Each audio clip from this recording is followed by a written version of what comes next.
Kangkung Kangkung Bandung, Kangkung Kangkung Bandung, dijandati. Setelah dipakai selama 1 minggu, akhirnya saya bisa membuat kesimpulan tentang Infinix Note 2 ini. Kita mulai dari fisiknya. Bentuknya cukup bongsor nih, 5,9 inci layarnya dengan ketebalan sekitar 9 mm dan kamera yang cukup menonjol. Itu jadi salah satu titik lemah dari smartphone ini. Tapi di sisi lain justru juga seperti blessing in disguise, sengsara membawa nikmat gitu.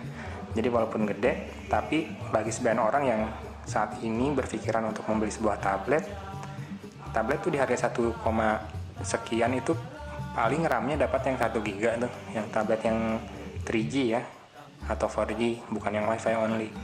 Nah, ini dengan ukuran yang hampir sebesar tablet, sudah 4G, dual SIM, RAM-nya 2 GB, layar resolusi HD. Bisa jadi alternatif untuk yang mau beli tablet kalau dari segi fisik.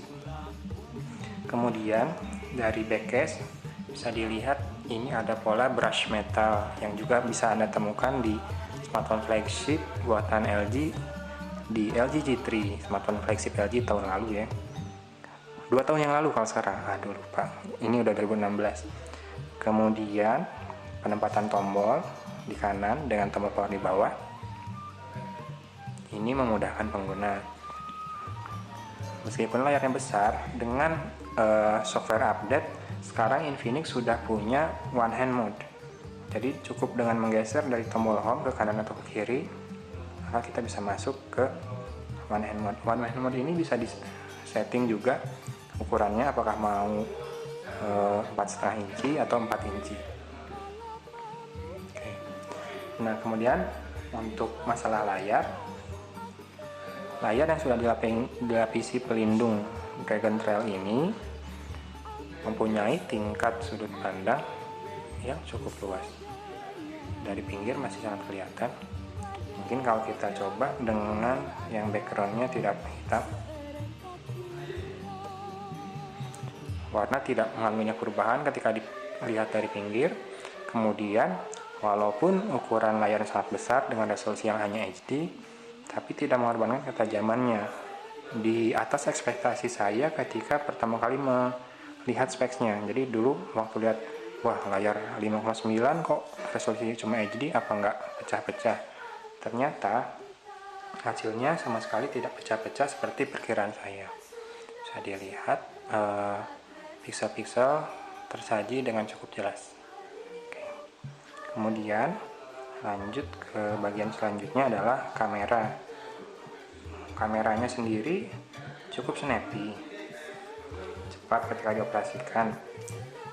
Di dalam kondisi cahaya terang, nanti saya upload hasilnya, sama sekali tidak menemukan kendala. Bagus. Hanya masalahnya adalah ketika di bagian low light. Seringkali softwarenya membuat image-nya terlihat lebih terang dari yang seharusnya, sehingga ada beberapa hal yang terasa dipaksakan, itu terlalu terang. Kemudian untuk kamera depan resolusinya cuma 2 megapiksel ya kalau tidak salah. Itu agak kurang sebetulnya kalau buat selfie, tapi kalau hanya untuk video call sih udah cukup. Kemudian dari sisi software, Infinix Note 2 ini sudah dilengkapi dengan software custom UI dari Infinix yang diberi nama XUI. Ketika pertama kali dinyalakan, sampai sekarang saya sudah mendapatkan sekitar 2-3 update total. Jadi bisa dibilang handphone ini tidak dicuekan oleh developernya. Oh ya, warna dari smartphone ini yang beredar di Indonesia ada grey, silver, dan gold. Yang saya pegang ini warna grey. Terlihat memang tidak terlalu mewah, tapi juga jauh sekali dari kesan murahan. Feelsnya di tangan kokoh, beratnya mantap. Kemungkinan dominan. Beratnya sebagian besar disumbang oleh berat baterai yang kapasitasnya besar, 4000 mAh. Nah, kelebihannya di bagian baterai ini adalah dia dalam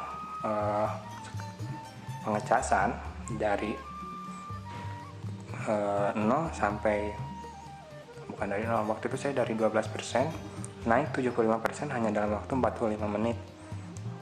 Dia disertakan dengan charger yang dapat mensuplai daya hingga 2 ampere lebih dengan voltase 7,5 volt.